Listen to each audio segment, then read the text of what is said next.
tendrá lugar la conferencia La renovación urbana en Francia, logros y limitaciones. Los expositores: Fabrice Peiné, urbanista y sociólogo, secretario general del Comité de Evaluación de la Agencia Nacional de Renovación Urbana. La misión de este comité es garantizar las condiciones de ejecución del Programa de Renovación Urbana Nacional y, en particular, la integración residencial, profesional y educativa de los habitantes de zonas urbanas sensibles. La Agencia Nacional, además, evalúa la aplicación y los efectos de la política de renovación urbana. El objetivo fundamental del Programa de Renovación Urbana Nacional es reestructurar, con un objetivo de mixtura social y de desarrollo durable, los barrios localizados en sus. Enrique García Espil, arquitecto urbanista, es profesor titular de Planeamiento Urbano, FADU-UBA. Se ha desempeñado como secretario de Planeamiento Urbano de la Ciudad de Buenos Aires, bajo cuya gestión se elaboró el Plan Urbano Ambiental. Fue presidente de la Sociedad Central de Arquitectos, presidente de la Comisión de Urbanismo del Consejo Profesional de Arquitectura y Urbanismo y coganador del concurso para la renovación del antiguo Puerto Madero.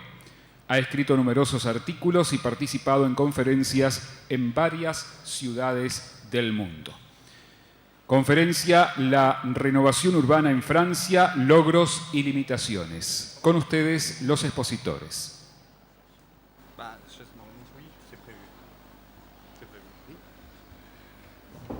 Merci à l'Université de Buenos Aires. Vous m'entendez ? Merci à l'Université de Buenos Aires de m'avoir invité aujourd'hui. Merci à Rodolfo. Merci à Nathalie qui va traduire mon propos. Car malheureusement, je m'en excuse, je ne maîtrise pas la langue de Cervantes. Je me présente, ça a été dit, Fabrice Peiné. Je suis sociologue et urbaniste, ce qui fait que j'ai des amis architectes, parce qu'en France, quand on n'est que sociologue, les architectes et inversement ne sont pas forcément faciles dans la relation, faciles à travailler. Sociologue et urbaniste, j'ai travaillé 10 ans en collectivité locale, en mairie, puis j'ai évalué le programme national de rénovation urbaine auprès d'une agence nationale et aujourd'hui je suis en charge de l'évaluation d'autres politiques publiques auprès du gouvernement. Suivant.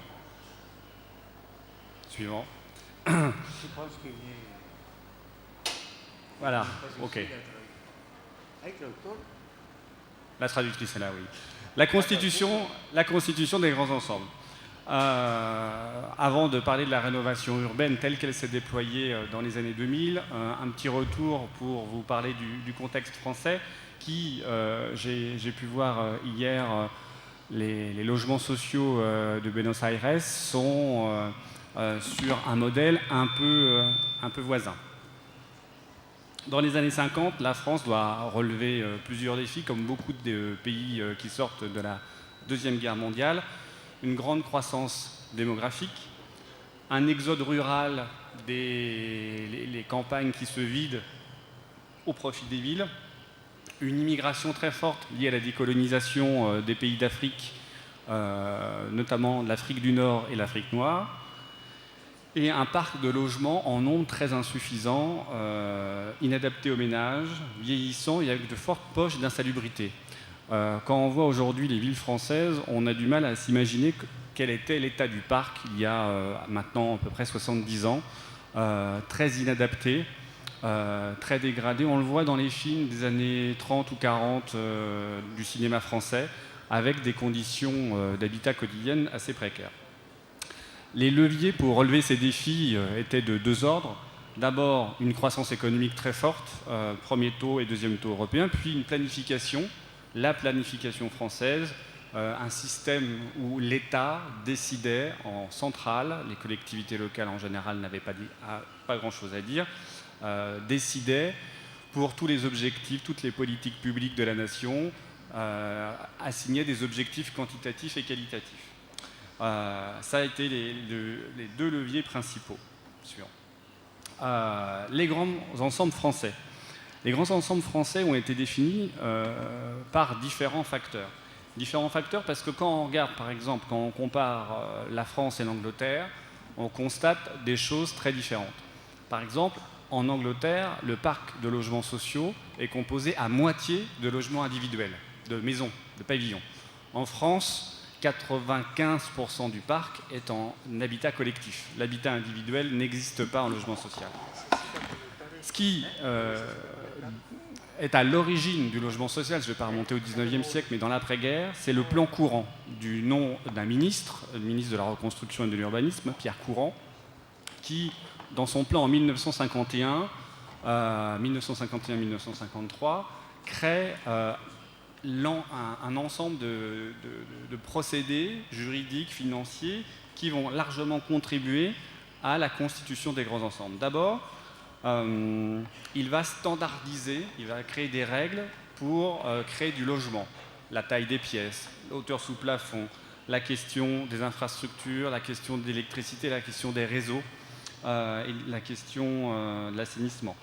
La création du 1% patronal, c'est un sujet important. Avec ce plan, on a imposé aux entreprises françaises de réserver 1% de la masse salariale pour créer du logement social. C'est-à-dire que toutes les entreprises françaises de plus de 20 salariés versent de l'argent et cet argent est collecté par des organismes qui ensuite, cet argent est utilisé pour construire du logement social. On invente aussi à cette époque le préfabriqué et globalement, on met en place un système d'industrialisation de la construction du logement. Deuxième facteur qui a constitué les grands ensembles français, la Charte d'Athènes. Je suis devant un public d'urbanisme et d'architectes, je ne vais pas vous en parler très longtemps, vous voyez très bien en quoi ça consiste. Le français qui a été le plus connu sur cet urbanisme moderne, cette architecture moderne, c'est Le Corbusier, qui a finalement assez peu créé d'œuvres, de logements ou d'équipements par rapport à tout ce qu'il avait pu écrire, mais il a énormément influencé des architectes français. Derrière Le Corbusier, les grands ensembles français ont été construits par Émile Aillaud, Renaudy, Dubuisson, Candelis, Zerfus, qui, la plupart d'entre eux, étaient pris de Rome. Cette charte d'Athènes, elle a une caractéristique, c'est que le monofonctionnalisme, le zoning, une recherche architecturale prononcée a créé des quartiers très différents de leur environnement. Troisième caractéristique de la constitution des grands ensembles, en 1958, on crée ce qu'on appelle les ZUP, les zones urbanisées en priorité, c'est un terme un peu barbare, qui a une conséquence, c'est qu'on dit en 1958 que tous les logements sociaux doivent être concentrés au même endroit. C'est-à-dire qu'on crée du logement social en ZUP, mais on n'a pas le droit de créer du logement social ailleurs dans la ville. On n'a pas le droit, on ne peut pas créer en centre-ville du logement social, et ça pendant 20 ans. Alors que pendant ces 20 années-là, on était avec 5% de croissance, on construisait 500 000 logements par an en France, on construisait beaucoup, et donc on a concentré tout le logement social dans des quartiers. Il n'était pas du tout réparti. Quatrième étape, la rénovation urbaine, première génération en France, rénovation urbaine qui ne concernait pas en tant que tel le logement social, mais les vieux immeubles privés qui étaient dégradés, qui étaient vétustes, plutôt en centre-ville. Et en 1958, on décide en France de casser, de détruire ces immeubles. Et donc, il y a beaucoup de gens qui vont partir en périphérie des villes et beaucoup de gens qui vont notamment aller habiter dans le logement social. Et enfin, dernière étape qui est très importante à dire, si on a souvent comparé, enfin, pas si on a souvent comparé, mais s'il y a bien eu un grand mouvement de transformation urbaine en France avec Napoléon III et le baron Haussmann, qui a créé le Paris tel qu'on le connaît aujourd'hui, avec ses façades, ses grandes rues, sa circulation, dans les années 50, on a un couple qui, à la manière de Napoléon III et Haussmann, s'est constitué, c'est De Gaulle, le président de la République, et Paul Delouvrier, qui ont largement aménagé le territoire. Je voudrais revenir sur le logement social, comment il est constitué en France, parce que hier et avant-hier, j'ai compris que entre l'Argentine et la France, les différences étaient importantes, donc je vais vous en parler rapidement. La politique du logement en France, au budget de l'État, c'est 11 milliards d'euros. Ça fait à peu près la même chose en dollars, ça fait 10 milliards de dollars pour le budget de l'État. 10 milliards de dollars qui intègrent beaucoup de choses très très différentes. Les aides fiscales, ce qu'on appelle la défiscalisation, afin que des propriétaires puissent acheter des appartements et les louer.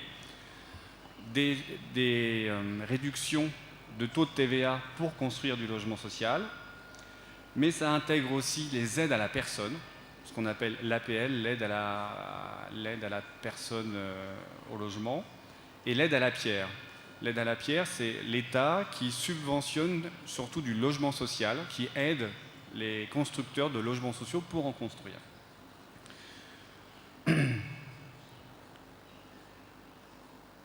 On construit, au cours de ces dernières années, à peu près 300 000 logements en France, dont à peu près 80 000 logements sociaux par an. On est très en dessous de ce qui est nécessaire, puisque ça fait à peu près 15 ans que nous devrions construire environ 500 000 logements par an pour répondre aux besoins, pour répondre à la demande. Ça a une conséquence. La conséquence, c'est que depuis le début des années 2000, il y a une forte inflation, la conséquence, c'est plutôt le contraire, il y a une forte inflation immobilière depuis le début des années 2000, qui fait que les prix des logements et des loyers ont très très fortement augmenté. Les gens disent, parfois en s'amusant, qu'on gagne plus d'argent parfois à rester chez soi ou à acheter un appartement et à faire en sorte que son prix augmente que d'aller travailler. Tellement, par exemple, dans les grandes villes, l'inflation immobilière a été forte. En l'occurrence, par exemple, à Paris, on est sur plus de 150-200% d'augmentation du prix en 15 ans. Donc, ça pose un problème. Cette inflation immobilière, la non-réponse en termes de logement, c'est que les Français ont de plus en plus de mal à se loger, notamment dans les grandes villes. Dans les villes moyennes, plutôt en déclin démographique, il n'y a pas de problème, il y a du logement disponible, mais dans les grandes villes, c'est très problématique. Et depuis à peu près 15 ans aussi, l'État français a voté une loi qui impose à toutes les villes de plus de 30 000 habitants de créer 20% de logements sociaux. Toutes les villes de France de plus de 30 000 habitants sont obligées de créer plus de 20% de logements sociaux, et en 2014, ce seuil a été relevé à 25%. Le logement social en France n'est absolument pas un logement où on est propriétaire. Tous ceux qui habitent le logement social sont des locataires. C'est-à-dire qu'il existe on pourrait appeler ça des entreprises, mais ce n'est pas tout à fait des entreprises privées, qui construisent du logement, et ils construisent du logement à différents niveaux de loyer pour pouvoir loger les très pauvres, les moyennement pauvres et même les classes moyennes. Mais dans tous les cas de figure, et depuis le début de l'histoire du logement social, ce ne sont que des locataires, ce ne sont pas des propriétaires. On compte en France 4,3 millions de logements HLM, 4 300 000 logements HLM, soit à peu près 15% de l'ensemble du parc de logements. Et ce parc de logement accueille 10 millions de personnes, la France faisant à peu près 65 millions d'habitants. Chaque année, on ménage 480 000 personnes dans ces logements sociaux, sachant qu'il y a une rotation un peu naturelle. Les gens partent pour avoir plus grand ou plus petit, ou aller dans un autre logement du quartier, ou aller dans un autre quartier. Et alors, une chose un peu particulière, c'est que 75% de la population française est éligible au logement social. C'est-à-dire que la France a eu pendant très longtemps, elle a encore aujourd'hui, une logique de logement social universaliste. C'est-à-dire qu'il y a deux logiques qui s'affrontent. Une logique où le logement social devrait être pour tout le monde, et une logique qui avait été notamment développée dans le gouvernement précédent, à dire le logement social, c'est pour les pauvres. Et la question, c'est qu'aujourd'hui, il y a beaucoup de pauvres en France et qu'il faut pouvoir les loger, donc le logement social occupe une fonction importante, mais au regard des trois types de logements sociaux qui existent, des gens qui peuvent gagner 2 fois, presque 3 fois le revenu médian français, peuvent être logés quand même dans le logement social. Donc on a des configurations très différentes et on a un public finalement très, très hétérogène qui peut occuper le logement social. Et donc on n'a quasiment jamais en France de problème de dégradation de logement, quasi irréversible, parce que ce sont les bailleurs sociaux qui entretiennent, donc qui appartiennent au public, qui appartiennent au secteur public, qui rénovent ces logements. Je vais vous présenter des choses que vous connaissez un petit peu. Alors, quand je vais parler des villes, quand je vous dirai Paris, Marseille, Lille, Nice, j'entendrai la région, la province, pas seulement la ville, parce que Paris, intramuros et sa région sont un peu différents. Là, vous avez d'abord Sarcelles. En arrière, là, vous avez vu Paris-Sarcelles, Metz-Thionville. Là, vous voyez Paris-Villiers-le-Bel. L'urbanisme des grands ensembles est un urbanisme fait de tours et de bars, des façades extrêmement égalitaires, extrêmement monotones, des immeubles posés de façon très libre. On s'est dégagé complètement de la rue dans la plupart des grands ensembles français. Donc la plupart du temps, ils sont enclavés dans leur fonctionnement intérieur. On a créé des centres commerciaux assez fermés. On a créé des dalles. Ce système-là a pu marcher jusqu'à un temps et dans d'autres quartiers, mais dans ces quartiers-là, a posé problème.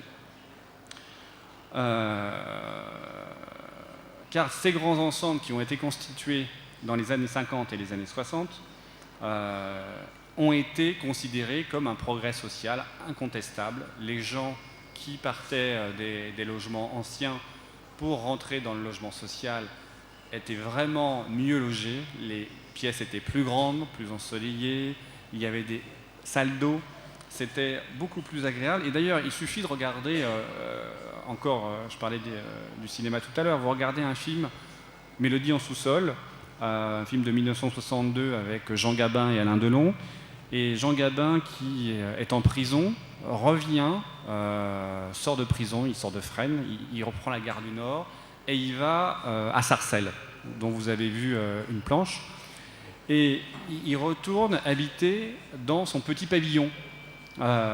Et tout autour de son petit pavillon, il y a des grands immeubles longs, alors pas très hauts, hein, mais l'architecture moderne type, non pas celle-là, mais type Villiers-le-Bel. Et ce que veut dire le cinéaste qui, au début du film, montre par des vues d'hélicoptère le grand ensemble de Sarcelles, c'est que ce grand ensemble, c'est l'avenir. On est en 1962, Jean Gabin représente le passé, la vieille ville, le pavillon, c'est un mode d'habitat qui est considéré comme ancien. Hein, dans ces 2 minutes d'introduction du film, on perçoit un peu l'idéologie de l'époque, le sens commun de l'époque, qui montre très bien ces grands ensembles comme un véritable progrès social. Néanmoins, dès les années 70, ces logements qui ont été créés très vite, en nombre, vont rencontrer des difficultés importantes. D'abord, dans les années 70, la désindustrialisation de la France va générer des difficultés importantes avec beaucoup de chômage. Le chômage passe de 200 000 à 2 millions de chômeurs en 10 ans, ce qui est considérable, et des chômeurs notamment ouvriers. Et dans ces quartiers, si dans les années 60 on accueillait une population assez mixte, on accueillait quand même plutôt des ouvriers. Mais pas que. À partir des années 70 et surtout des années 80, on ne va plus voir dans ces quartiers que des ouvriers ou des employés et plus du tout de cadres. Deuxièmement, dans les années 70, on voit les bâtiments souffrant parfois de mauvaise conception ou de mauvais entretien, avec des quartiers aussi qui pouvaient être enclavés. Ils ont été souvent construits à la périphérie des villes et les gens se plaignent que pour retrouver un lieu de travail, c'est long. Parfois, des axes de circulation qui devaient être créés ne l'ont pas été. Une autoroute, une nationale, rarement un train. Mais ces bâtiments donc s'abîment, faute d'entretien et parfois liés à une mauvaise construction. Et enfin, troisième phénomène, dans les années 70, les classes moyennes qui étaient présentes dans ces grands ensembles s'en vont souvent habiter dans un quartier voisin et vont souvent habiter dans des quartiers pavillonnaires. Il reste dans ces quartiers donc plutôt des ouvriers, plutôt au chômage et plutôt immigrés.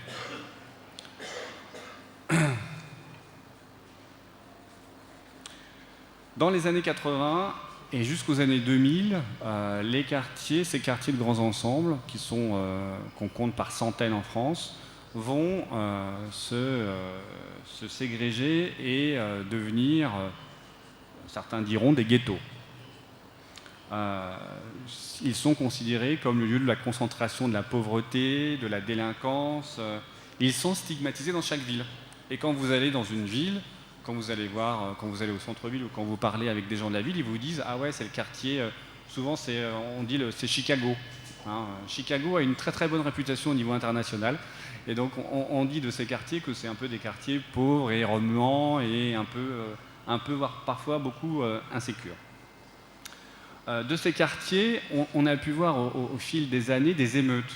Alors des émeutes qui n'ont pas grand-chose à voir avec les émeutes américaines ou états-uniennes ou anglaises. Les émeutes en France font quasiment jamais de victimes. En revanche, elles font beaucoup de dégâts matériels. La première émeute urbaine en France qu'on recense, c'est en 1981 à Vénissieux, une très grosse cité, à peu près 20 000 habitants, en périphérie de Lyon, où, suite à une intervention policière, des jeunes adultes vont mettre le feu aux poubelles, aux voitures, vont envoyer des pierres à la police pendant 3 jours, et ça va faire l'objet d'une couverture médiatique inédite à l'époque, où on va dire il y a un problème de grand ensemble, ce qui va d'ailleurs provoquer, déclencher une politique publique, des politiques publiques pour répondre aux problèmes qui étaient posés. Après 80 à Lyon, il y aura d'autres émeutes. Il y en a eu plein de toutes petites, en tout cas de petites. Il y a eu celle de 1990 qui est encore à Lyon, à Vaux-en-Velin, qui a été importante parce qu'elle a créé une politique nationale vis-à-vis de ces grands ensembles. En 1980, c'était surtout une politique plutôt locale qui existait, chaque ville pouvait s'organiser. En 90, on crée là vraiment, après ces émeutes, François Mitterrand fera un discours important à Lyon en disant qu'il faut prendre à bras-le-corps le problème des grands ensembles en France.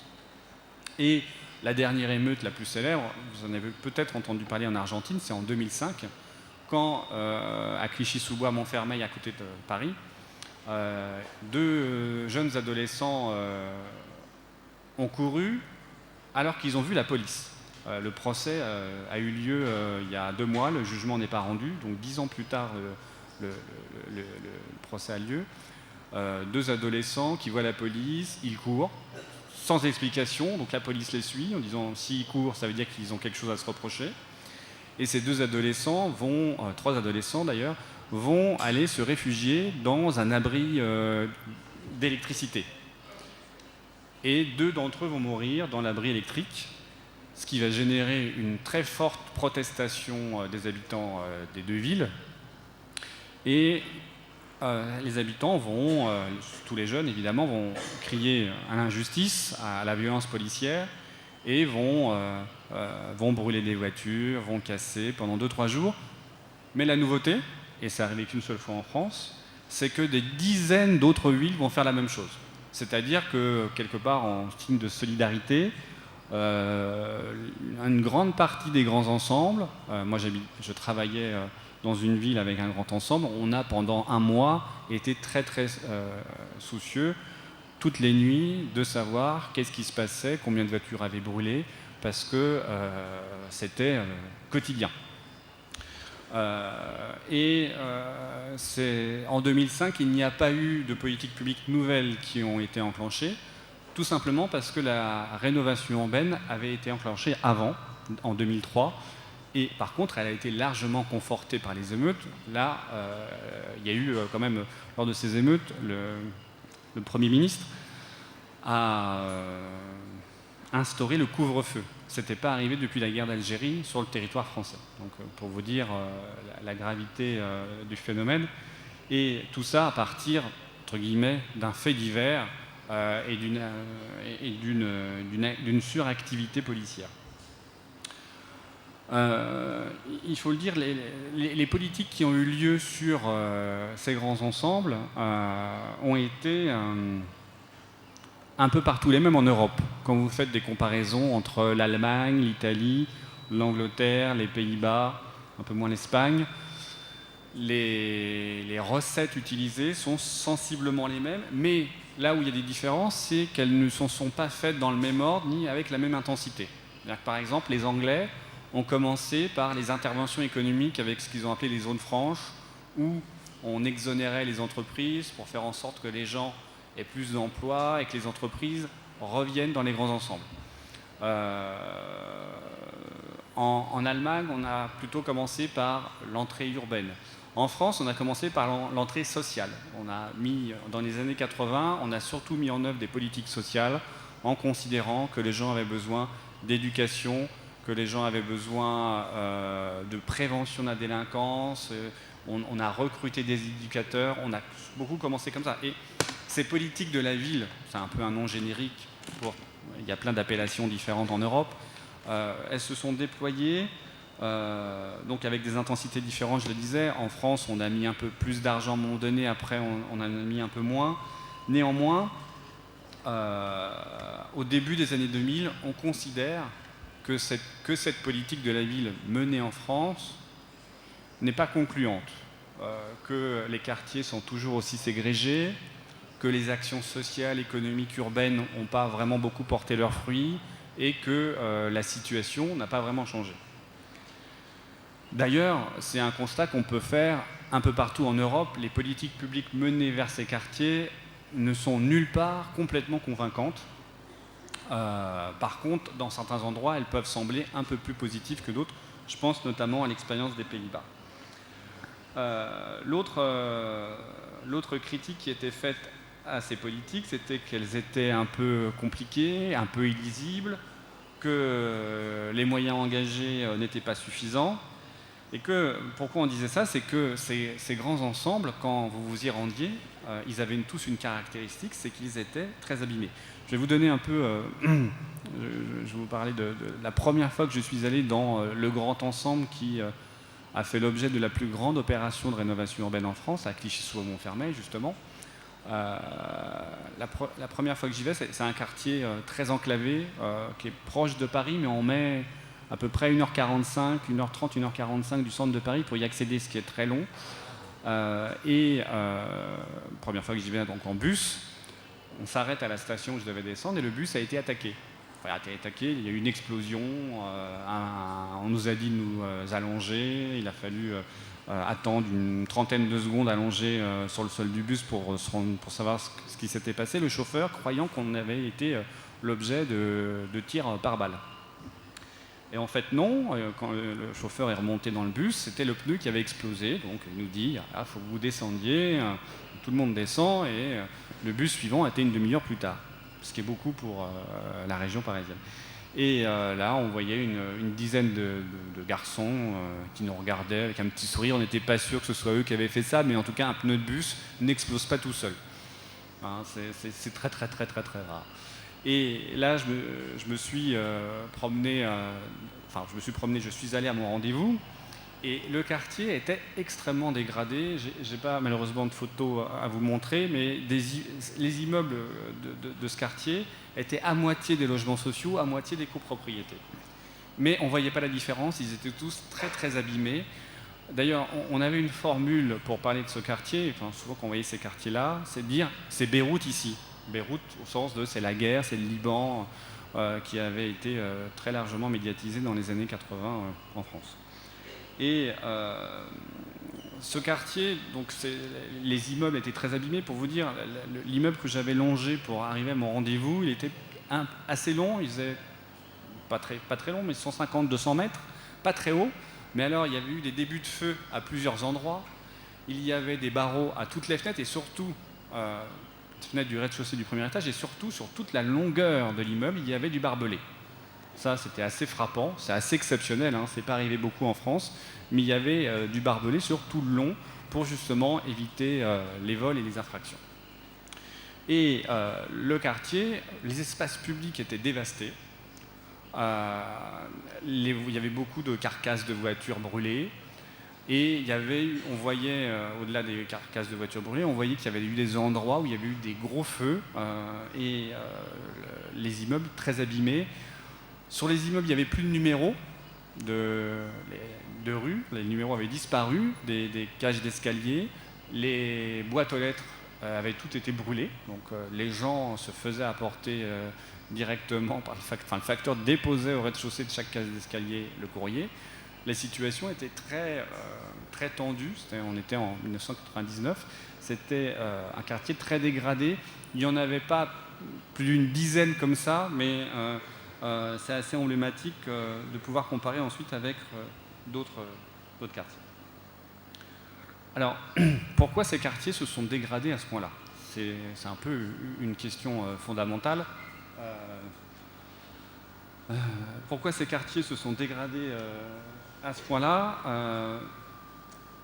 D'abord, pendant les années 70, 80, 90, les logements sociaux n'ont pas été assez bien entretenus. Les bailleurs n'ont pas investi assez d'argent pour rénover les appartements, rénover les façades. Première chose. Deuxième chose, et c'est une particularité française, c'est que tout l'espace, tout le foncier appartenait aux bailleurs sociaux. C'est-à-dire que dans les années 60, quand on crée une ZUP, on cédait, l'État vendait le foncier aux bailleurs. Or, les bailleurs sociaux sont des professionnels de l'habitat, ils logent les gens, ils peuvent faire de l'accompagnement, ils peuvent faire de la gestion, de l'entretien, mais les bailleurs disaient « Moi, cet espace public, je ne m'en occupe pas. Je ne suis pas compétent pour faire ça, c'est la ville qui est compétente pour faire ça. » Mais la mairie disait « Moi, je suis compétente pour faire ça, mais je ne suis pas propriétaire, donc je ne peux rien faire. » Et les espaces publics de ces quartiers étaient donc très abîmés. Ça, c'est un premier point. Le deuxième point, c'est que les espaces publics, un peu labyrinthiques parfois, ont fait l'objet d'usages un peu détournés. C'est-à-dire que les recoins, les dalles, les espaces vides ont fait que l'espace public était souvent contrôlé par les jeunes du quartier. C'est quelque chose d'assez étonnant. Quand vous rentriez dans ce quartier, quand vous n'en étiez pas issu, eh bien, vous ne vous sentiez pas à l'aise et surtout, on vous contrôlait. Encore aujourd'hui, moi qui y vais souvent dans ces grands ensembles, quand on arrive, on peut être repéré et ce sont des quartiers qui ne fonctionnent pas comme les autres quartiers de la ville. Qui ne fonctionnaient pas, en tout cas, comme les autres quartiers de la ville. Aujourd'hui, la situation est en grande voie d'amélioration. Voilà, donc cette organisation spatiale très complexe a aggravé la situation et donc ces quartiers étaient des sortes d'enclaves qui n'étaient pas gérés comme le reste de la ville. C'est en partie pour ça qu'on peut expliquer leur dégradation. Arrive donc la loi de rénovation urbaine du 2 août 2003, portée par un ministre, Jean-Louis Borloo, qui va avoir un discours très très fort et qui va un peu choquer en France. Il va avoir un discours très fort parce qu'il va avoir un slogan qui n'était pas dans l'air du temps, où il va dire « il faut casser les ghettos ». En France, on n'était pas favorable pour casser, pour détruire du logement social. On était plutôt favorable à la réhabilitation. Et Borloo dit « non, il faut casser les ghettos ». Alors en France, on n'était pas non plus d'accord pour dire qu'il y avait des ghettos en France. On disait que Loïc Vacan, notamment, disait qu'il y avait bien des ghettos aux États-Unis. Ça pouvait exister, mais qu'en France, du fait de la mixité ethnique plutôt très forte dans ces quartiers, beaucoup de rotation aussi dans ces quartiers, on ne pouvait pas dire que c'était des ghettos. Donc Jean-Louis Borloo dit il faut casser les ghettos, donc le milieu universitaire, notamment les sociologues qui réagissent assez vivement, beaucoup d'articles de presse sur cette nouvelle rénovation urbaine, parce que, oui, il faut le dire, Jean-Louis Borloo reprend le terme de rénovation urbaine. La rénovation urbaine qui n'avait pas bonne presse en France, parce que dans les années 60, elle avait fait partir les gens du centre-ville vers la périphérie sans trop de ménagement. On disait aux gens, vous partez, et donc on avait pu faire parfois la gentrification très accélérée. Donc, utiliser le terme de rénovation urbaine, c'était quand même pas innocent, et certains l'ont plutôt mal pris en disant attention, il ne faudrait pas que dans ces quartiers, on cherche à faire partir les gens sans faire attention où ils vont aller, il faut prendre soin des parcours, il ne faut pas utiliser la rénovation urbaine pour disperser les pauvres, pour masquer la pauvreté. Donc, ça, c'était le slogan, casser les ghettos. Et l'objectif qu'on trouve dans la loi, l'objectif de la rénovation urbaine des années 2000, c'est la restructuration des grands ensembles dans un objectif de mixité sociale. Restructurer les grands ensembles au niveau urbain, clairement, on le verra après, dans un objectif de mixité sociale afin qu'il y ait des gens différents qui puissent habiter ensemble. Cette loi va créer un programme national et elle va créer une agence. L'administration ne se sentant pas capable de gérer une telle somme et une façon de faire comme celle-là. Et l'ANRU, l'Agence nationale de rénovation urbaine, va être créée. Elle va être dotée de 12 milliards d'euros de subventions à donner aux villes et aux bailleurs HLM. Au total, la rénovation urbaine entre 2003 et 2018 a pour un investissement total de 46 milliards d'euros. Alors, ce qui est assez considérable, y compris pour la France, c'est très très très important. Jean-Louis Borloo disait que c'était l'un des... Il exagérait un peu, il disait que c'était le plus grand programme civil de l'histoire. C'est peut-être pas le plus grand programme civil, mais en tout cas, c'est un des plus grands programmes civils par son montant. La répartition géographique, pour que vous ayez un peu une vision, il y a 500 conventions de rénovation urbaine, à peu près 400 villes. Vous voyez que les villes qui ont des cités, ce sont toutes les villes de plus de 10 000 habitants. Mais toutes les cités n'ont pas fait l'objet de la rénovation urbaine. Mais quand même, une grande partie d'entre elles en ont bénéficié. Les villes qui en ont le plus bénéficié, c'est les villes et leur agglomération de Paris, évidemment, vous voyez, 119 projets de rénovation urbaine. Ensuite, c'est Lyon, avec 35 projets de rénovation urbaine. Puis le Nord, Lille, 41 projets. Et enfin, Marseille et Nice, avec 25 projets. Néanmoins, vous le voyez sur la carte, à peu près, toutes les régions françaises ont été la cible de la rénovation urbaine, preuve qu'il y a des grands ensembles partout, mais évidemment d'intensité assez variable. Le projet et les actions financées par la rénovation urbaine. Les acteurs, le ministre Jean-Louis Borloo a mis au centre du projet les maires. Les maires qui financent à peu près 10% de l'ensemble d'un projet de rénovation urbaine. Donc c'est pas beaucoup, mais ils sont considérés comme les assembleurs du projet urbain. Ils vont prendre avec eux pour faire le projet urbain, la plupart du temps un architecte urbaniste qui va former un nouveau plan, un nouveau schéma directeur pour le quartier et qui va ensuite donner à d'autres architectes la possibilité de créer ou des équipements ou du logement. Donc les villes sont coordinatrices et elles ont surtout comme partenaires les propriétaires des logements sociaux, c'est-à-dire les bailleurs HLM. Et les villes et les bailleurs HLM vont, alors qu'elles s'ignoraient, elles se sont ignorées pendant 30 ans, ils vont collaborer plutôt bien au cours de ces 10 dernières années, sachant que les villes coordonnent l'ensemble et financent tout ce qui est espace public qui leur revient. On fait avec la rénovation urbaine une rétrocession foncière, des ventes. Les bailleurs HLM vendent leur terrain pour en général un euro symbolique, en tout cas peu d'argent.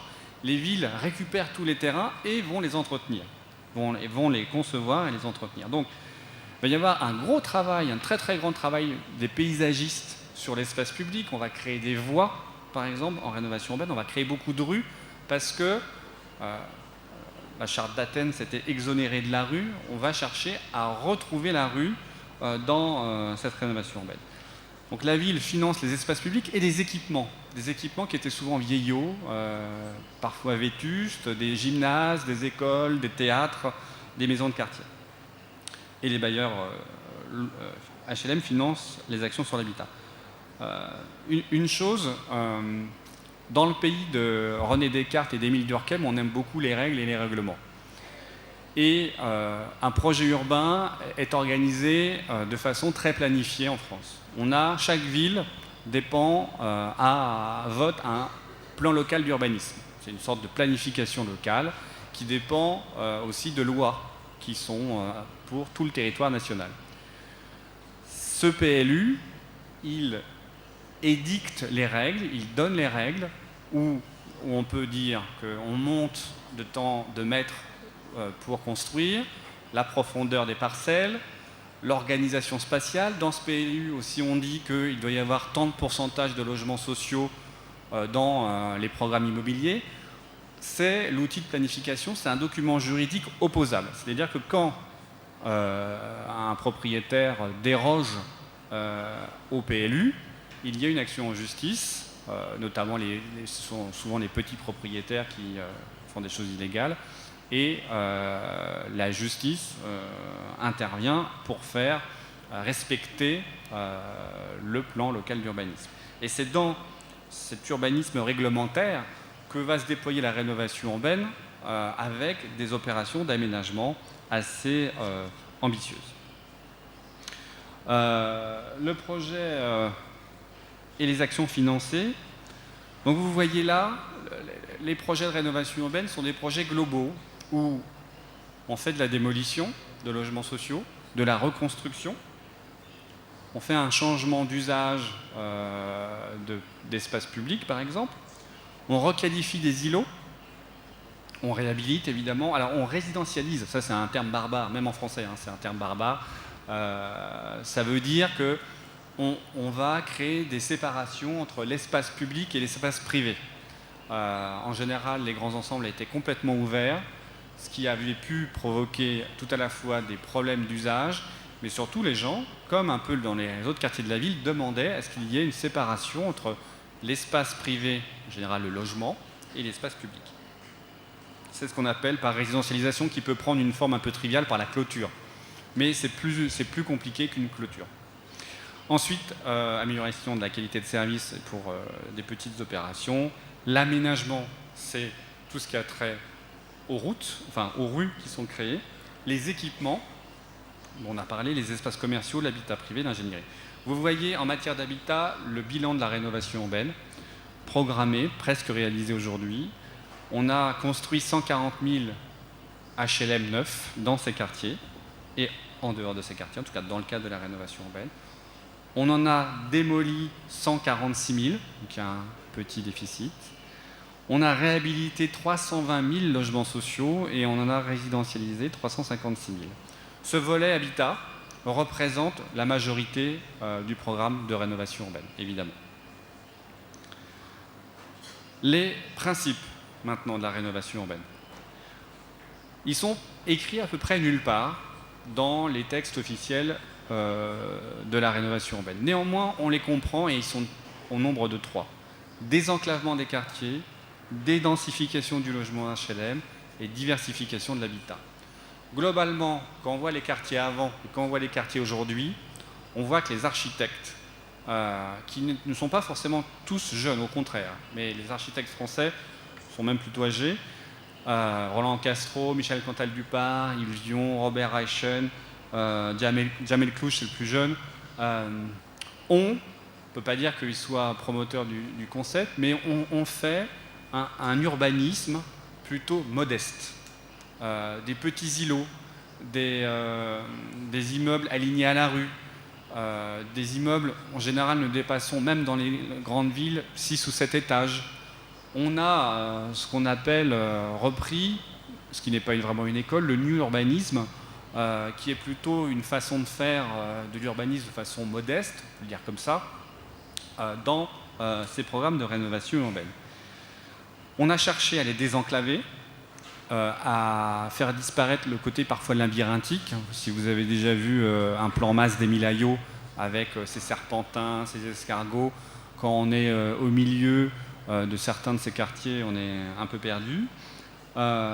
Et pendant les 10 ans, 15 ans de rénovation urbaine, on a vu aussi une politique de transport en commun très développée en France.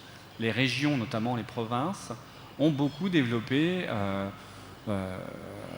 la question des transports en commun avec les bus, beaucoup plus de bus, des tramways et parfois des métros reliant le grand ensemble avec le centre-ville.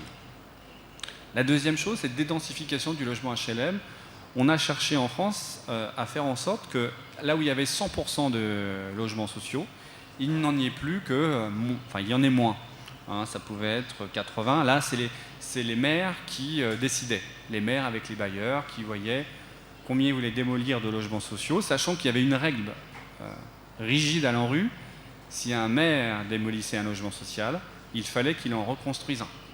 Il ne pouvait pas se débarrasser de ces logements sociaux sans reconstruire. Donc, on n'était pas obligé, au contraire, de reconstruire sur le quartier. Avec la rénovation urbaine, on était surtout obligé de reconstruire un logement, enfin 50% des logements sociaux en dehors du quartier, pour justement dédensifier la part du logement social. L'idée était de viser la mixité sociale. Et la mixité sociale dans la rénovation urbaine, elle s'appuie sur 3 leviers. Le relogement des ménages qui vont être logés en dehors du quartier, la reconstruction de logements sociaux neufs qui attirent des publics un petit peu différents, tant à cause du loyer, qui est quand même un peu plus, enfin qui est pas cher, mais un peu plus cher que les logements anciens, et surtout la forme qui attire un public différent. Puis troisièmement, ce qu'on appelle la diversification de l'habitat, c'est-à-dire que dans des quartiers 100% locatifs social, on a cherché à multiplier les statuts d'habitat, que des gens puissent être dans l'accession libre, c'est-à-dire ils achètent, ils sont propriétaires. L'accession sociale, ils achètent mais ils ne sont pas propriétaires. Les bailleurs HLM attendent un certain nombre d'années pour voir s'ils sont solvables et au bout d'un certain nombre d'années, ils sont propriétaires de leur logement. Ça, c'est quelque chose d'assez répandu. Autre chose, on pouvait aussi vendre des logements HLM anciens. Des gens qui voulaient devenir propriétaires. Alors évidemment, là, dans ce cas-là, ça coûtait très très peu cher. Et puis, d'autres formes de type d'habitat, le locatif libre aussi, était recherché. Et donc, ce principe, désenclavement, dédensification, diversification de l'habitat, ce sont des principes généraux, et il faut insister là-dessus. Les maires ont réinterprété les règles nationales. C'est-à-dire qu'ils étaient d'accord avec la loi de rénovation urbaine, mixité sociale, les maires de droite comme de gauche étaient d'accord. Restructuration urbaine, les maires de droite comme de gauche étaient d'accord. Par contre, sur la mise en œuvre concrète, c'était les maires qui étaient bien là, avec les architectes qui étaient à la mise en œuvre, là, il y a eu des différences. Il y a eu des quartiers qui ont été beaucoup démolis, d'autres quartiers où il y a eu très peu de démolition. Il y a eu des quartiers où il y a eu énormément de diversification de l'habitat, jusqu'à 30% du parc global, 40%, et d'autres, 1%. Parce qu'un pays, c'est toujours des contextes très différents. Il y a la capitale, les très grandes villes, mais il y a aussi des petites villes qui sont en marché du logement détendu, où finalement il y a de la vacance. Les réponses publiques ne sont forcément pas les mêmes. Et l'État, avec l'Agence nationale de rénovation urbaine, a co-construit la politique qui s'est passée au cours de ces 10-15 dernières années. Je vais vous présenter maintenant deux exemples de rénovation urbaine. La première, à côté de Bordeaux. On pourrait presque dire à Bordeaux, c'est une ville qui touche. Bordeaux, c'est une agglomération de 800 000 habitants. C'est la ville de Bègles, 25 000 habitants. Le quartier s'appelle Yves-Farges, sur 15 hectares, 448 logements sociaux, loyer 1500 habitants. Vous avez une photo de la cité, qui est assez petite, avec des tours et des petites barres.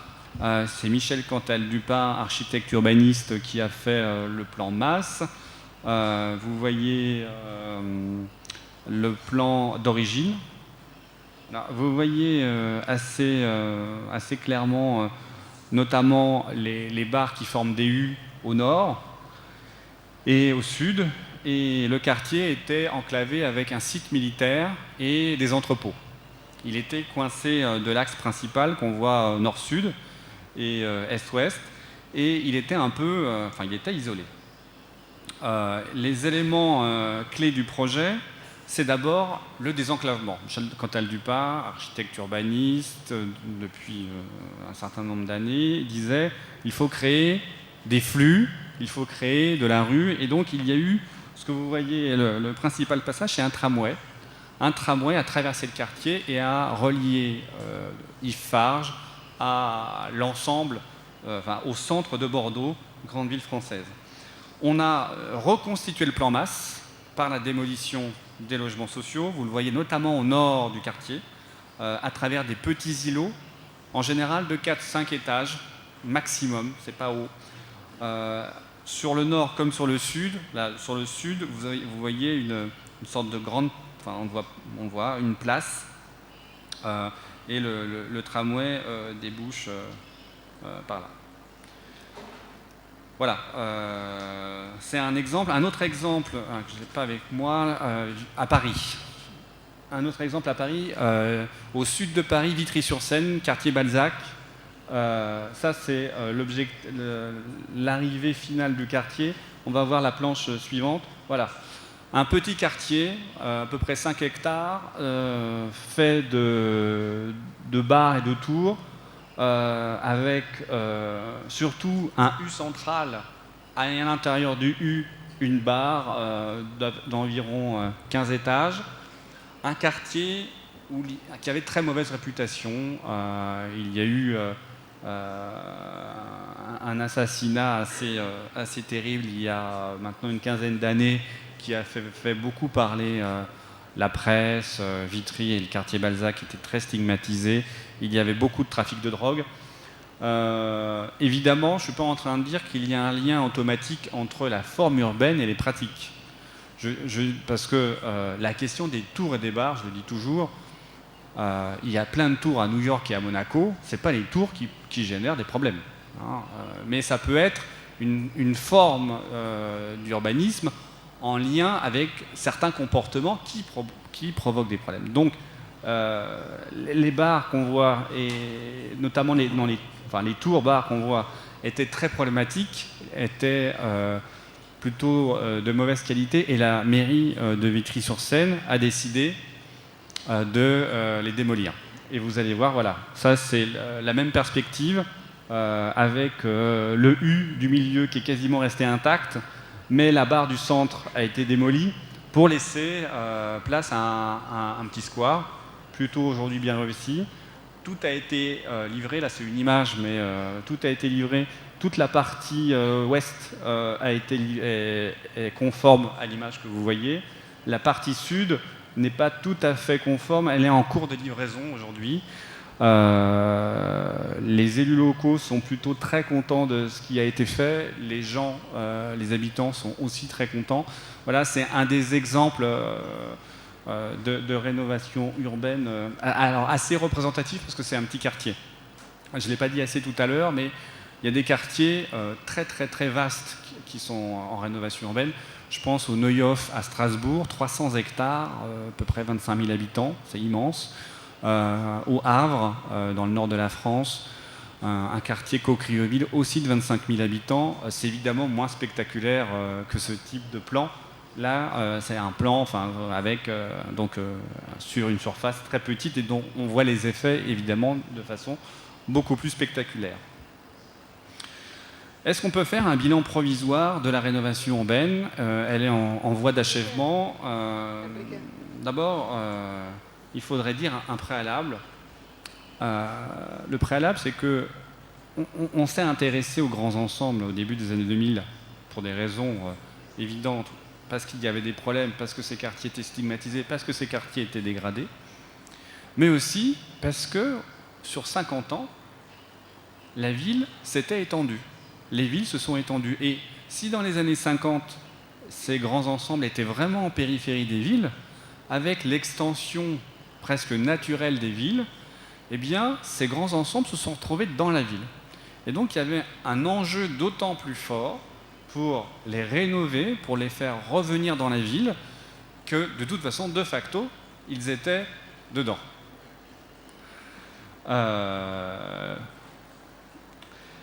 Ça, c'est la première chose. La deuxième chose, c'est que la restructuration urbaine des grands ensembles est en cours. Incontestablement, partout en France, les bailleurs, les maires, il y a eu une action, une requalification sans précédent, vous l'avez vu avec Vitry, des espaces publics, des équipements, de l'habitat qui a été réalisé. Alors, certains, je le disais, il y a eu un sous-investissement pendant très longtemps de l'ensemble des acteurs en lice. Là, aujourd'hui, on a certainement rattrapé une grande partie du retard qu'on n'aurait jamais dû avoir probablement. Cette restructuration urbaine, elle a été plébiscitée par les habitants, par une enquête que nous avions faite. Les gens étaient plutôt contents de la rénovation urbaine. Et ils étaient contents de plusieurs choses. Ils étaient contents d'abord des équipements. Les équipements sont très plébiscités, évidemment. Les équipements sont utilisés, les maisons de quartier, les écoles, les gymnases. Et là, on passe d'équipements des années 50 à des équipements flambant neufs des années 2000. Donc plus confortables, plus beaux, plus agréables, plus utilitaires, plus pratiques parfois. Donc les équipements sont très très plébiscités. Sur les questions d'habitat, il y a aussi beaucoup de satisfaction, mais aussi une demande forte de poursuivre la rénovation urbaine. Ceux qui n'ont pas vu leur logement réhabilité aujourd'hui le demandent très fortement et veulent absolument une poursuite. Cette restructuration urbaine majeure, elle a initié en France une nouvelle façon de faire de l'urbanisme. On a des projets d'urbanisme parfois très coûteux, de 100 millions d'euros d'investissement, qui ont été faits dans un espace-temps relativement court, entre 6 et 8 ans. En général, en France, des projets d'une telle envergure, on les fait plus lentement, mais l'État, en disant « Allez, on fait un programme, il faut aller vite, il faut obtenir des résultats vite », a mis sous pression les villes, ce qu'en général l'État ne fait pas, a mis sous pression les villes, et les villes se sont entraînées dans une dynamique avec les bailleurs sociaux qui a été reconnue comme une nouvelle façon de faire de l'urbanisme, et certaines villes envisagent d'élargir le mode projet à l'ensemble des opérations d'aménagement de rénovation urbaine. Les débuts d'une nouvelle mixité sociale, c'est une mixité sociale contrastée qu'on a pu voir avec la rénovation urbaine. Incontestablement, en fonction des contextes locaux et du volontarisme politique, le niveau de ségrégation des quartiers a baissé. Néanmoins, la donne n'est pas changée, ce sont toujours des quartiers populaires. La question, c'est que l'État français, les villes françaises, cherchent à faire que ce ne soient pas des quartiers où se concentrent tous les problèmes. Qu'il y ait des quartiers populaires, c'est normal. Il y en a dans toutes les villes. On ne peut pas faire de tous les quartiers des quartiers de classe moyenne ou des quartiers riches. Néanmoins, l'objectif est de faire en sorte que ces quartiers ne soient pas le lieu de toutes les concentrations des problèmes. Donc on est dans une situation plus positive aujourd'hui qu'il y a 15 ans, mais le contexte national, le contexte économique national, international, je dirais, n'est pas non plus très propice pour un changement radical de la situation. En gros, pour 25% des quartiers, il y a une nouvelle donne qui a été lancée. Il reste encore, pour beaucoup d'entre eux, à convertir l'essai. Troisième point du bilan, une véritable coopération entre les acteurs locaux et les acteurs de l'État, quelque chose qu'on cherche à ne pas perdre dans l'avenir parce que c'est très précieux et c'est ce qui a aussi fait la réussite de la rénovation urbaine. Et puis, après 10 ans, un débat dépassé. En France, on a eu un débat plutôt agité entre ceux qui disaient qu'il y a les politiques sociales d'un côté, les politiques urbaines de l'autre. L'introduction aussi d'un modèle américain en disant on peut faire du people, on va faire des actions pour les gens, on va faire du place, on va faire des actions pour les quartiers. Ça, c'est une dichotomie, une opposition peut-être intellectuellement intéressante, un jeu intellectuel. Néanmoins, dans la réalité, on s'aperçoit avec la rénovation urbaine, qui est une entrée par l'habitat, qu'on a fait aussi beaucoup de social.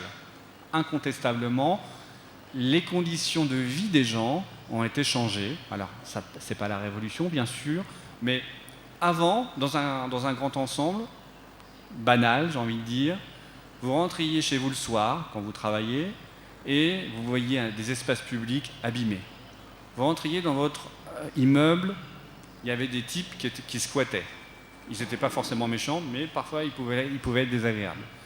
Vos boîtes aux lettres étaient en général très abîmées, voire cassées, etc. Votre cage d'escalier était souillée dans tous les sens, et vous rentriez dans votre appartement qui était parfois mal insonorisé, parfois pas assez entretenu parce que le bailleur ne faisait pas les choses comme il fallait. Bref, les conditions d'habitat, les conditions dans un quartier, dans l'espace public, c'est aussi les conditions de vie. Et avec la rénovation urbaine, on a, à partir des conditions d'habitat, amélioré des conditions de vie de gens qui étaient déjà pas en situation forte. Ils étaient déjà pauvres et en plus, ils habitaient dans des quartiers dégradés. Donc ça, c'est une chose très positive.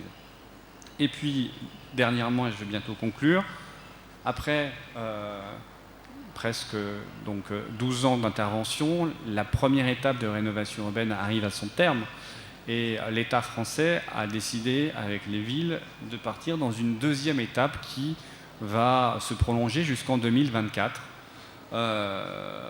parce que la première génération a donné satisfaction et on considère que tout n'est pas achevé, bien au contraire qu'il faut continuer pour transformer définitivement ces quartiers.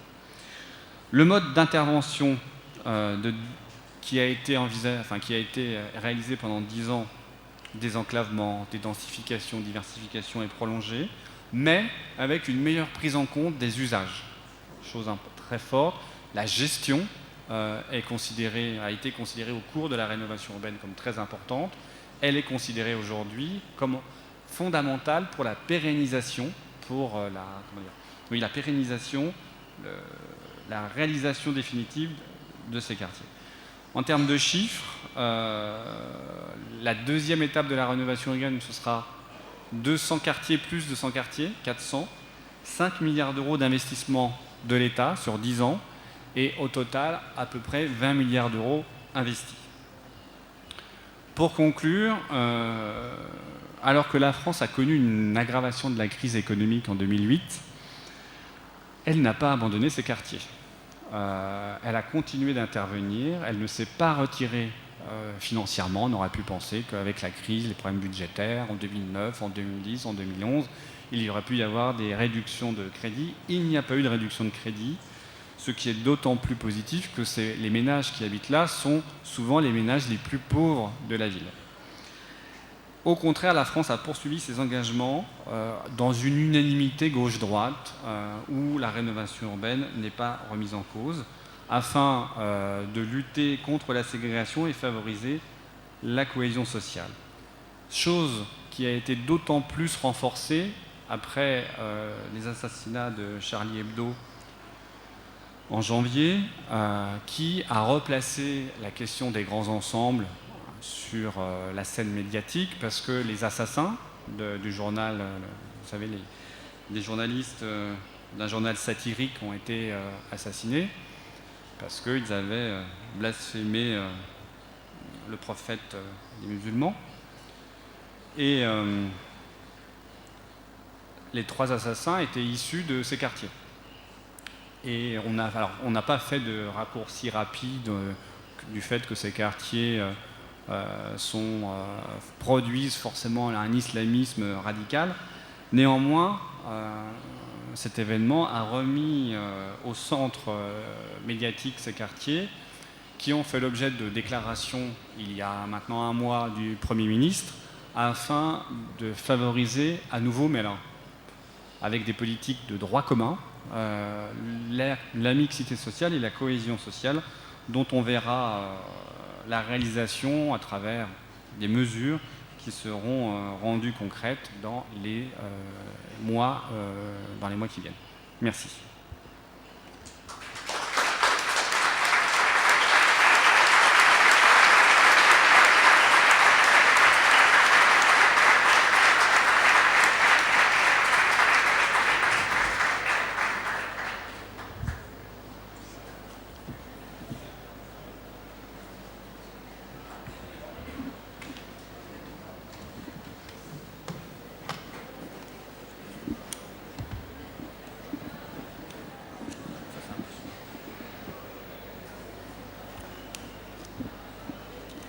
Hola.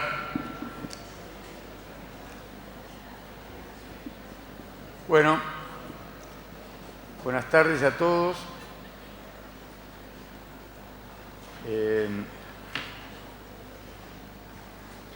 Hemos hecho algún cambio en la programación, por eso estoy ahora y no en la mesa posterior, dado que hubo algún enfermo que no pudo estar hoy. Yo es una alocución mucho más breve, con una intención muy clarita. La intención con la que yo les voy a hablar es simplemente la de inocularles un virus. Y el virus que me interesaría sería casi un virus cerebral, porque a mí lo que me interesaría es que ustedes se puedan ir de este lugar convencidos de que el problema de la vivienda en la Argentina tiene solución.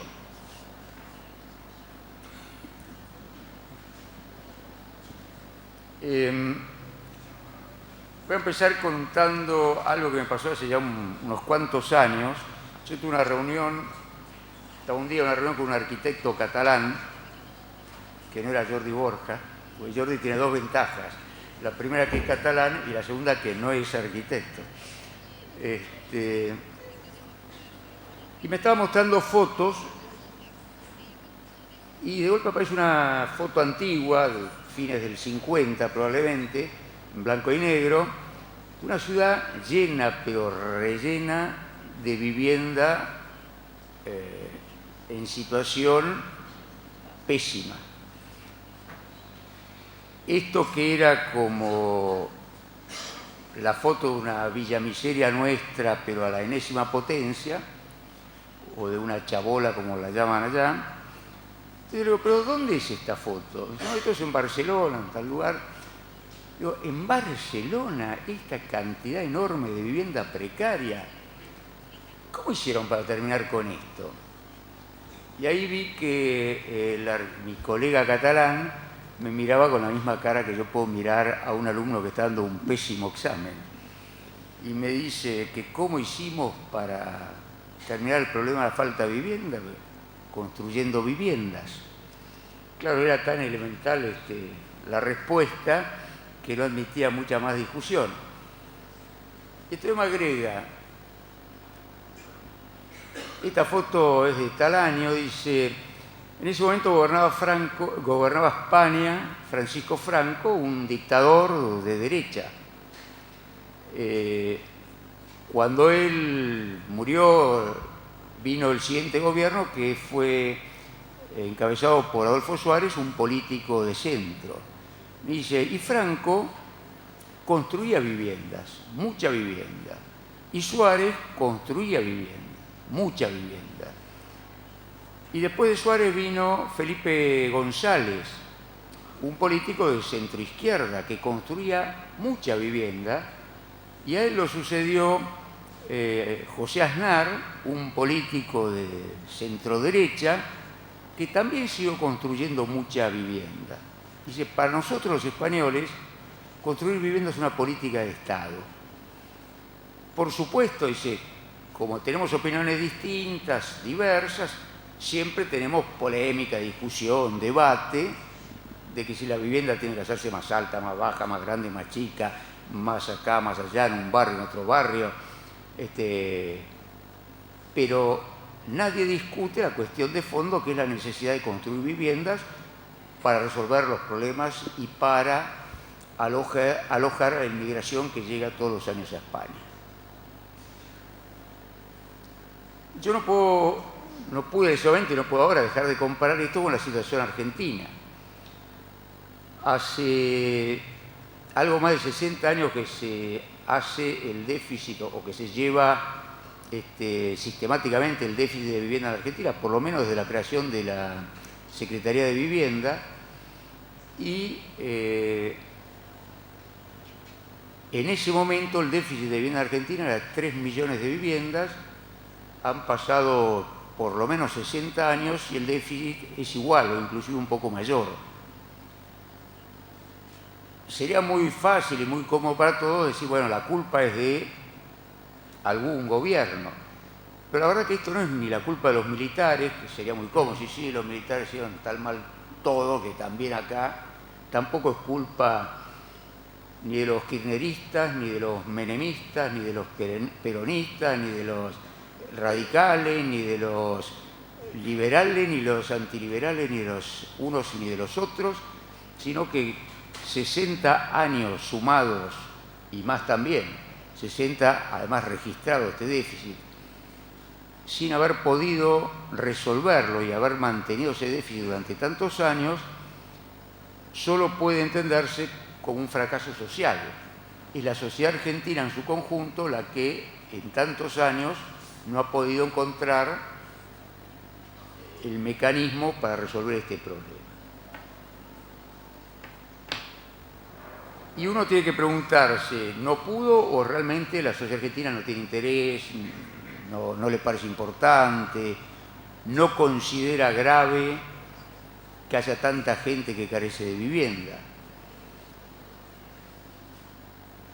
Y la verdad que esto es como si yo lo llamaría casi como un pecado social, y uso pecado porque sé que es una palabra que hoy en día está casi como mal vista de usar, y la uso con la doble acepción que tiene la palabra pecado. Por un lado, creo que es, para la sociedad en su conjunto, un problema y una falla grave, gravísima, la falta de interés en resolver el tema de la vivienda.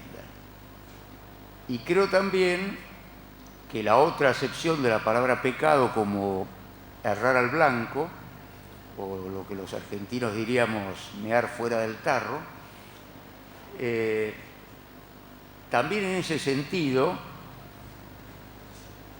es fácil considerar que si hubiésemos resuelto o estuviéramos en camino o para la gente fuera claro que se está trabajando fuertemente para resolver el problema en poco tiempo, no solo la gente viviría mejor, no solo la gente sentiría que tiene más sentido su esfuerzo, su trabajo, sino que además, aun si prescindiéramos de todos los valores éticos o morales, además habría una fortísima demanda de empleo, habría mayor ocupación, mayor actividad económica, mayor ocupación para los sectores que más necesitan ese trabajo, como es el personal de las obras de la construcción, los obreros, los oficiales, los peones y los capataces de la construcción, pero también para todos los productos vinculados a la construcción, desde la fabricación de carpintería, de vidrios, sistemas eléctricos, la ejecución de la preparación de las cañerías para los sanitarios, los artefactos, etcétera, etcétera, etcétera, y también sería más trabajo para los sectores medios y para los sectores altos y para nosotros, clarísimamente, para los profesionales de la arquitectura y de la ingeniería y demás. Es tan evidente la diferencia entre tener políticas de vivienda activas y no tenerlas, o tenerlas a mitad de camino, que hay que preguntarse realmente por qué nunca hemos sentido la necesidad de poner esto en marcha. La primera cuestión que me parece importante dejar de lado es, mejor dicho, si tenemos este problema, lo que quiere decir es que los argentinos hemos construido a lo largo de todos estos años la cantidad suficiente de viviendas para el crecimiento de la población. Siguen siendo más o menos, porque siempre estas cosas se pueden contar como viviendas o como soluciones habitacionales, o digamos, hay distintas maneras de medir y puede considerarse más o menos, pero sigue manteniéndose la misma cantidad. Quiere decir que hemos construido lo necesario para alojar el crecimiento de la población, pero no para disminuir este déficit. Entonces hay que preguntarse cuánto es lo lógico, pero por supuesto que si uno dice voy a resolver el problema en 2 años o en 3 años, no podríamos creerle, nadie va a hacer 3 millones de viviendas en poco tiempo. Pero si se plantea como en cualquier lugar del mundo, como una política lograda en 25 años, ahí ya deberíamos analizar el porqué. Antes de terminar esta parte de diagnóstico, me parece que merece un comentario especial la ciudad de Buenos Aires. La ciudad de Buenos Aires tiene dos motivos que la diferencian fuertemente del resto del país. En primer lugar, la población en la ciudad de Buenos Aires hace 60 o 70 años que no crece la población. Tenemos una población que un poco más, un poco menos, está desde ese momento alrededor de 3 millones de habitantes. Parecería que tendría que ser mucho más sencillo resolver la población de una ciudad las necesidades de vivienda de una población que hace 70 años que no crece, que de un país que pasó de 20 a 40 millones de habitantes, o tomado de hace 60 años, yo diría que de 15 millones a 40. Pero además, la ciudad de Buenos Aires tiene un ingreso, un nivel de actividad, una actividad económica similar a la gran parte de las ciudades europeas, ciudades que en la mayor parte de los casos han resuelto el déficit de vivienda.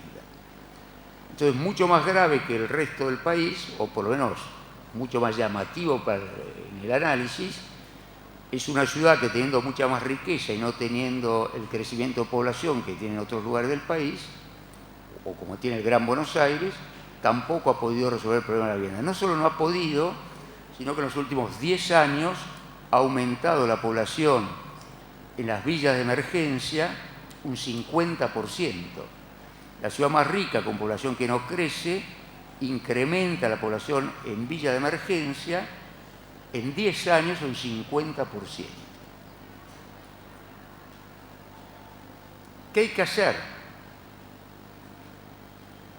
¿Y qué hay que hacer para convencerlos a ustedes que no es un problema imposible?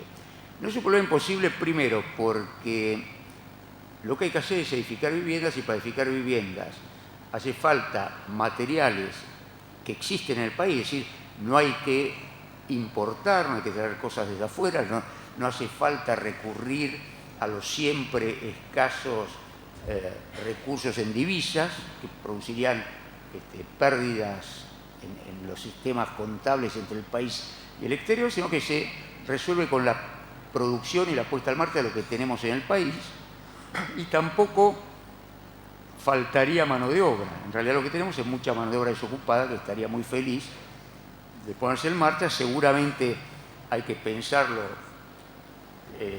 como una actividad creciente, como que se va aumentando poco a poco y en una cierta cantidad de años estar al nivel de construcción crucero que necesitamos para terminar con el déficit.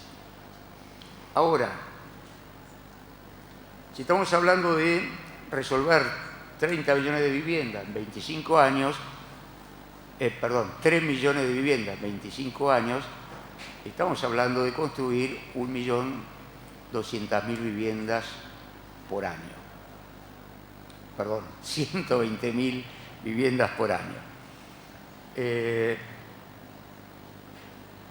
Esto es un aumento en relación a lo que produce hoy la Argentina, pero un aumento que está más o menos en el 40-45% de la cantidad de viviendas que se producen, si bien esto varía de un año al otro.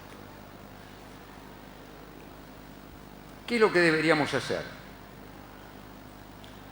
Si queremos poner en marcha políticas que no requieren recursos, no requieren materiales que no podamos lograr y requiere mano de obra que es bueno emplear para bajar la cantidad de gente que vive de subsidios o que no tiene trabajo, que requiere trabajo y no puede acceder a él. Por supuesto, todo lo que yo diga va a ser cuestionado. Ustedes son mucha gente con mucho cerebro y muchas neuronas funcionando. Lo más útil que puedo hacer yo es justamente ayudar a que las neuronas, las dendritas que conectan las neuronas se muevan rápido y ustedes piensen este tema. Pero por supuesto, siempre va a decir, no hay que ir por este camino, hay que ir más por aquel otro. Hay distintas maneras, hay distintas expectativas. Pero básicamente los problemas de vivienda en todo el mundo se resuelven a través de dos grandes mecanismos: los créditos y los subsidios. Créditos que en la Argentina son casi inexistentes. Hoy, por ejemplo, la clase media que contaba con créditos y llegaba a su vivienda a través de créditos, hoy la enorme mayoría de la población joven de clase media no tiene la cantidad de plata para comprar la vivienda en el bolsillo, para ir y comprarla, y no tiene posibilidad de tomar un crédito y entonces no tiene posibilidad de resolver su problema de vivienda, cosa que es uno de los datos básicos si queremos trabajar por la calidad de vida de la gente. Y por otro lado, los subsidios. Los subsidios tienen un problema, que es que en la Argentina parecería ser que o el Estado le da el 100% de la vivienda a las personas o no le da nada. Entre el 100 y el 0 no existe nada. Y entonces habría que tomar de cualquiera de los muchísimos países del mundo que tienen sistemas más eficientes de funcionamiento, como para que cada persona pudiera tomar aquello que es lo que le falta. Entonces habrá gente que necesita, por supuesto, el 100% del pago de una vivienda, pero a otros les alcanzará con el 40, con el 30, con el 70, con el 80, cada uno según la situación en la que se pueda encontrar. Esto, no me animo a preguntarle acá a Fabrice cómo es en Francia, pero estoy seguro que hay muchísimas soluciones y que en general la gente no piensa que si recibe una vivienda del Estado ni siquiera siente la obligación de devolver el costo de la vivienda o de contribuir de alguna manera con ese costo. Pero vamos por partes y empecemos con el tema de los créditos.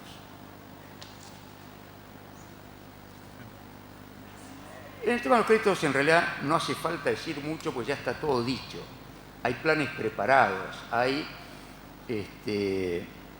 yo conozco, por ejemplo, un plan que se le presentó a la Presidenta de la Nación hace 2 años, preparado por el Foro de la Vivienda, que era un foro donde se nucleaban 20 y pico de entidades distintas que iban desde los obreros de la construcción hasta la Cámara de Empresarios de la Construcción, hasta la Federación Argentina de Entidades de Arquitectos, la Federación de Ingenieros Nacional, la que nuclea a los escribanos, las asociaciones que nuclean a los inmobiliarios, es decir, todas las profesiones y las actividades y los obreros y los empresarios y los profesionales vinculados a la construcción de vivienda prepararon este plan que básicamente, no hace falta explicarlo acá en Argentina, el tema principal era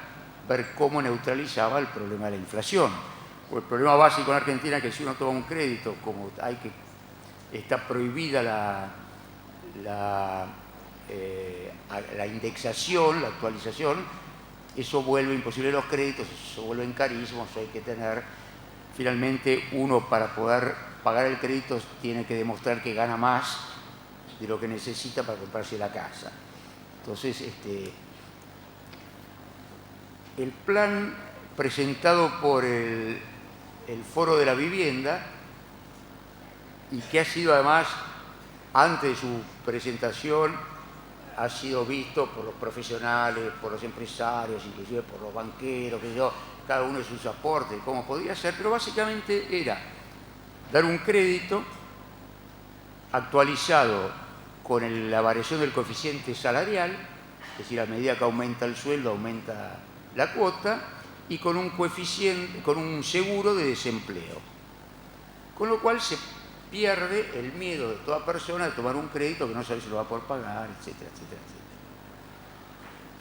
Sí, son unos números muy en el aire, porque estos números, por supuesto, pero supongamos que uno pidiera para comprar una vivienda una cantidad de 500.000 pesos. Y que esos 500.000 pesos lo tuviese que devolver en 25 años, devolvería de cuota pura 2.000 pesos por año.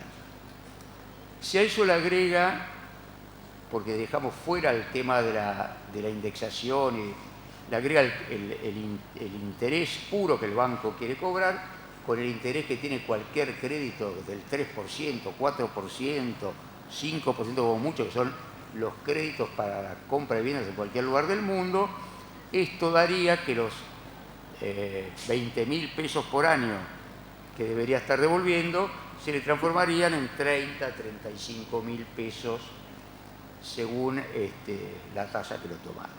Y si a eso le agregamos los costos del seguro de desempleo y del seguro de vida y los costos de la hipoteca y demás, esos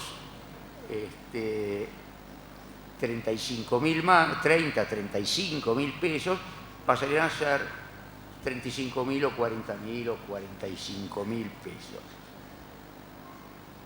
Cualquier de estos números dividido por los 12 meses del año daría que debería devolver por mes una cuota de, supongamos, 40.000 dividido 12, 3.700, 3.600, es decir, entre 3.500, 4.000 pesos por mes sería la devolución de ese crédito. Y como nosotros tenemos que partir de la base que lo que la gente toma como posible es tomar créditos que la devolución no le implique más de lo que sería pagar un 30% más del alquiler, y teniendo en cuenta la casa que uno compra con 500.000 pesos, es difícil que la alquile por menos de 3.000 o 3.500 pesos, y hasta un 30% más uno, si es para ser el dueño, la paga. Yo creo que si pusiéramos en marcha estos créditos, que no es que se me ocurre a mí, sino que está presentado, verificado, avalado por todos los que intervienen en esto, yo creo que la mitad de ustedes corriendo vendrían a preguntar dónde se consigue ese crédito, cómo lo consiguen, y buscarían la manera, porque entre lo que ganan, una pareja que va a vivir junta, entre los dos, poder ahorrar 3.500 pesos no resulta imposible para muchísimos de los argentinos. La otra parte es la de los subsidios.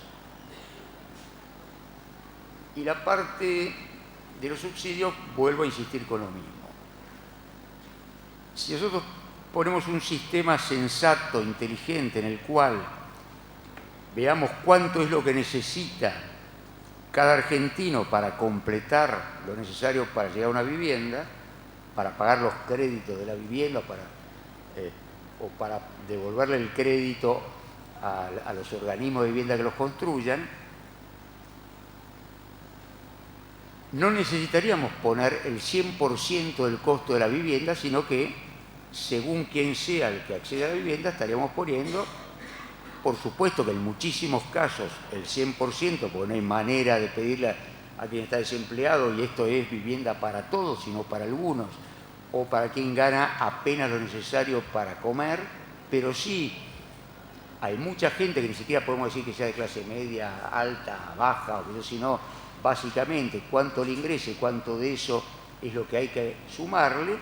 Esto nos daría el número necesario, pero hago otra vez números que, insisto, cada uno de ustedes los podrá cambiar.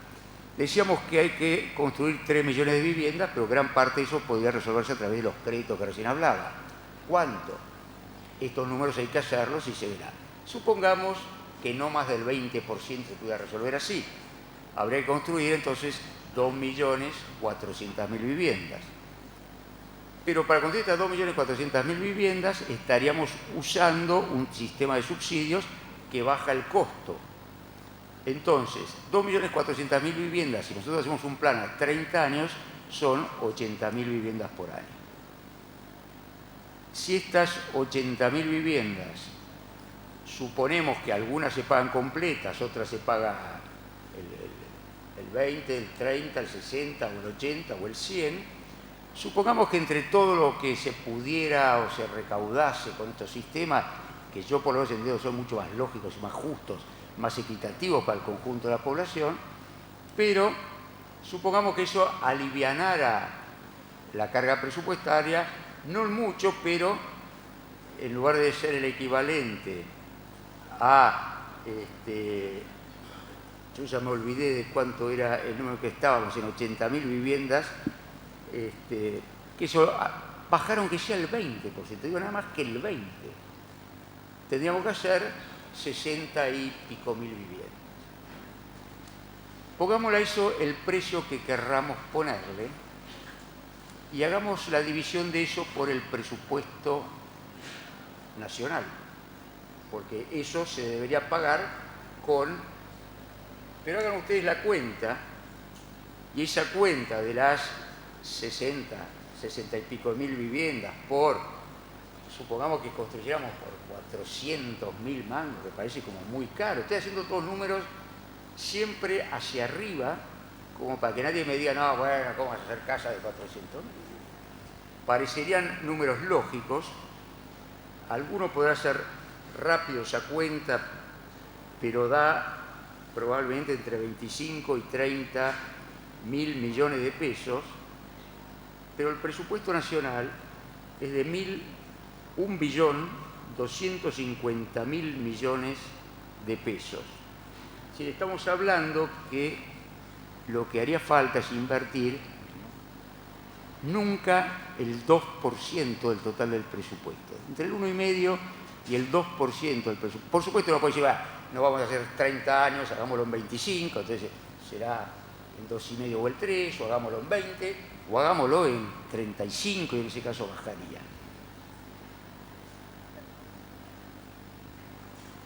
Voy entonces, finalmente. Parece mentira que hace tantos y tantos y tantos años convivamos con 3 millones de familias que carecen de vivienda digna. Parece mentira que no hagamos el esfuerzo para resolver este problema a todos los habitantes de la nación.